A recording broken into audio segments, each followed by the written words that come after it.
Les Bourguignons, les Franc-Comtois et les Saône-et-Loiriens n'ont pas voté comme la majorité des Français. Marine Le Pen arrive en tête des suffrages devant Emmanuel Macron. Dans la région, la candidate frontiste s'impose même dans 7 des 8 départements de la région. Plus de 3 points séparent les deux candidats à l'élection présidentielle. Marine Le Pen a réalisé son score le plus élevé dans le département rural de la Haute-Saône. Une différence très large de plus de 10 points. Au final, Emmanuel Macron n'a pris la tête que dans un seul département de la Bourgogne-Franche-Comté, le département de la Côte d'Or. En Saône-et-Loire, l'écart n'est que de 2 points entre les deux candidats, mais en Bresse, le Front National a fait une véritable percée. La majorité des communes de l'arrondissement de Louhans ont placé Marine Le Pen en tête.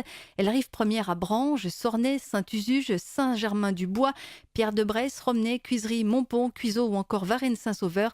La frontiste fait aussi un gros score dans les communes de Simard et de Savigny en Revermont. Alors au lendemain du premier tour, les équipes des deux candidats se préparent à la campagne de l'entre-deux-tours. Pour Lilian Noireau, conseiller régional Front National, l'arrivée confortable de Marine Le Pen n'est localement pas une surprise. C'est le sentiment qu'il s'agit d'une grande victoire des patriotes.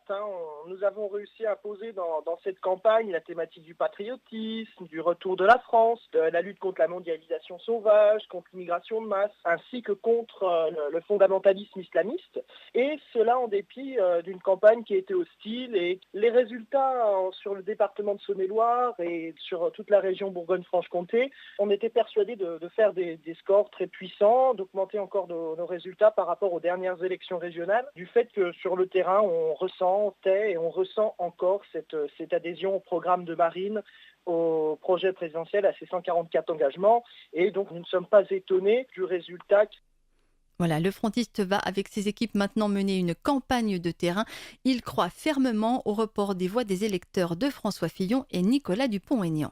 Nous allons amplifier cette dynamique d'entre-deux tours. D'ailleurs, je lance un appel aux électeurs de François Fillon ainsi que de Nicolas Dupont-Aignan qui, pour beaucoup, partagent notre patriotisme à nous rejoindre et surtout donc à voter pour Marine. Les dernières élections ont démontré durant l'entre-deux tours que nous gagnions donc des voix. Avant, nous en perdions. Maintenant, la dynamique est inverse. Donc non, pour nous, l'élection d'Emmanuel Macron est loin d'être assurée comme peuvent le promettre la caste médiatique. Bien au contraire, nous sommes persuadés qu'au soir du deuxième tour, Marine fera plus de 50% et sera la future présidente de la République française.